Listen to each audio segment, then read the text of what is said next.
Assalamualaikum warahmatullahi wabarakatuh. Saya Nazar Salsabila dengan NIM 22151065. Baiklah, saya akan menjelaskan tentang toksikologi kesehatan lingkungan. Yaitu ada beberapa submateri. Yang pertama itu pengertian, yang kedua sejarah toksikologi, yang ketiga perkembangan toksikologi, yang keempat peranan, yang kelima kesimpulan. Baik, yang pertama itu pengertian. Toksikologi merupakan ilmu yang mengkaji tentang dampak yang merugikan dari zat-zat kimia atau fisik dari makhluk hidup. Seorang ahli toksikologi dilatih untuk memeriksa dan menjelaskan sifat dari efek-efek tersebut terhadap kesehatan manusia, hewan, dan lingkungan.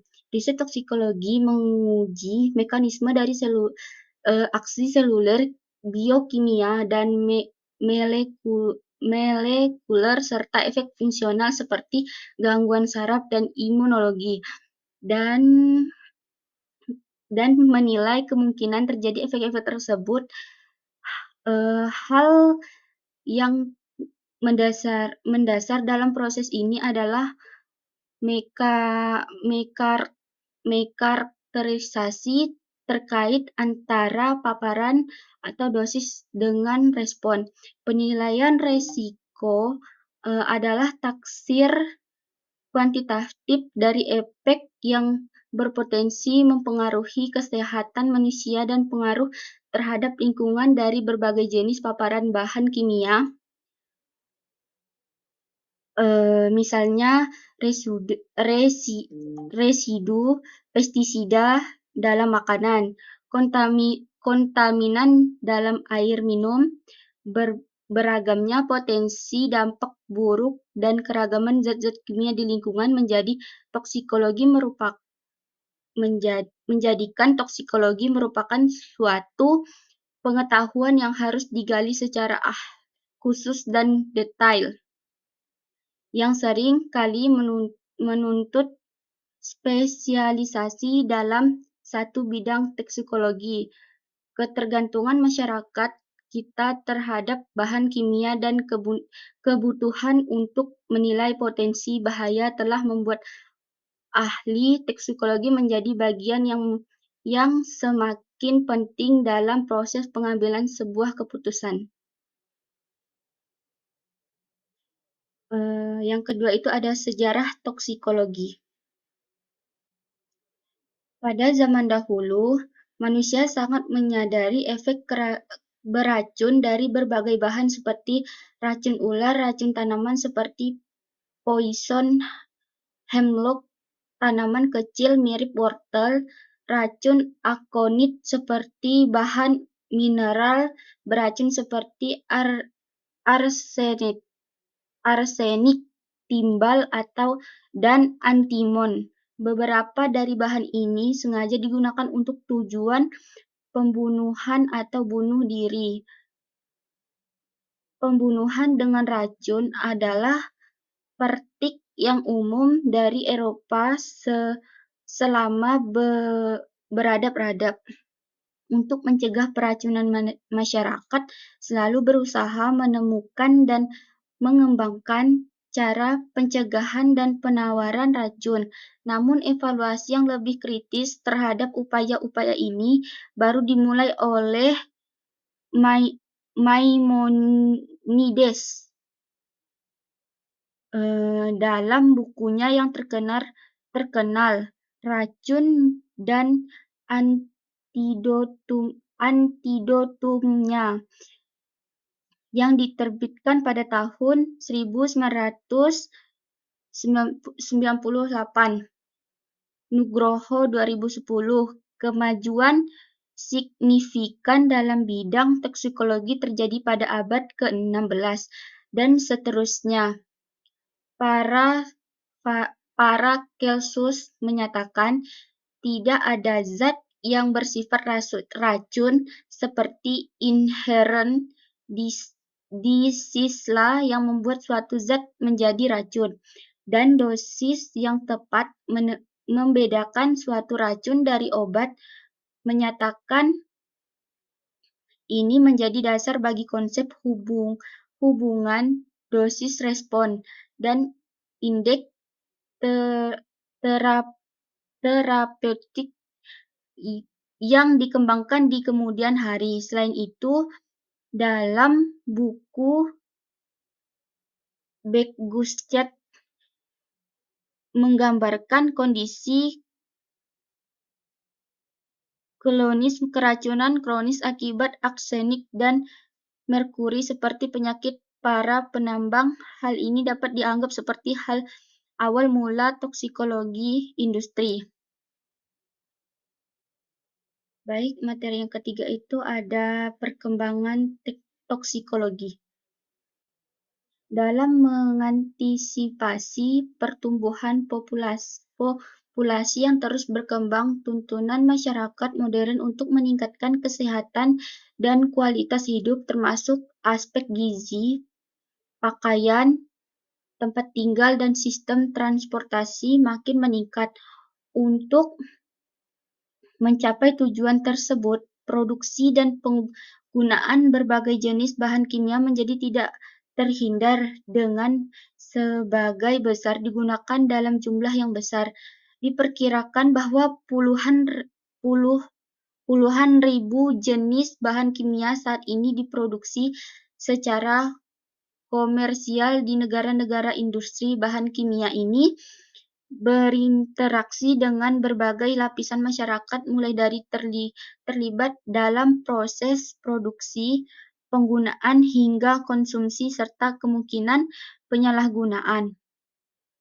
Tidak hanya itu, paparan terhadap bahan kimia juga dapat terjadi secara berkelanjutan melalui berbagai media lingkungan dengan dampak yang mungkin terjadi secara bertahap. Dalam upaya menggambarkan dampak yang serius dari paparan bahan beracun berbagai contoh, yaitu keracunan akut dan kronis, setelah didefinisikan dalam beberapa kasus. Penyelidikan toksikologi yang canggih diperlukan untuk menetapkan penyebab secara pantas. Kejadian-kejadian peristiwa tragis keracunan masif lainnya telah menghasilkan program pengujian yang lebih intensif, yang telah mengungkapkan beragamnya sifat dan sasaran efek toksik pada gilirannya. Ini menuntut lebih banyak penelitian pada hewan, lebih banyak indikator toksisitas, dan lain-lain. Oleh karena itu, diperlukan upaya untuk menyederhanakan penilaian toksikologi terhadap beragam bahan kimia dan prosedur ujiannya semakin kompleks. Untuk memenuhi tantangan ini, sejumlah kriteria telah disusul dan diimplementasikan untuk memprioritaskan bahan kimia yang akan diuji. Selain itu, penggunaan sistem penilaian bertingkat memungkinkan pengambilan keputusan yang bertahap dalam proses pengujian toksikologi sehingga memungkinkan untuk menghindari penelitian yang tidak perlu. Pendekatan ini memiliki kegunaan signifikan terutama dalam pengujian karinogenisitas, mutagenitas, dan imunotokisisitas, meningkatkan biaya yang besar dan kompleksitas sistem pengujian yang tersedia.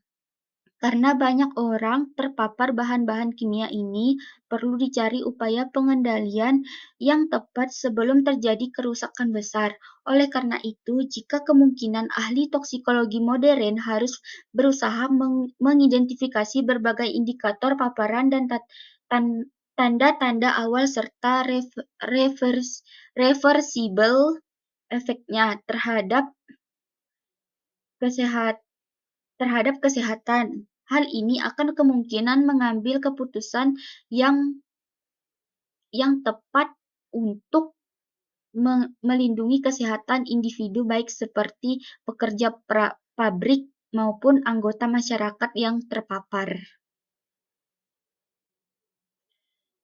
Baik, poin yang keempat itu ada peranan.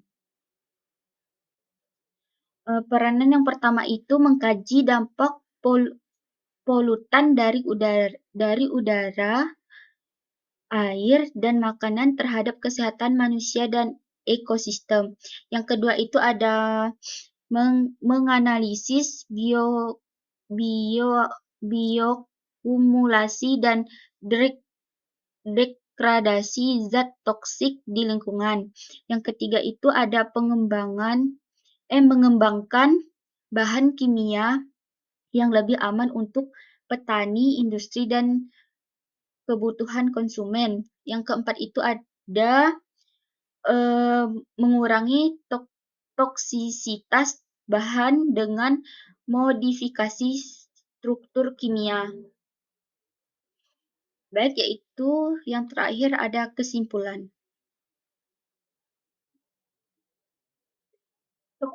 Toksikologi lingkungan adalah cabang ilmu yang mempelajari dampak bahan kimia beracun terhadap lingkungan dan makhluk hidup, termasuk manusia.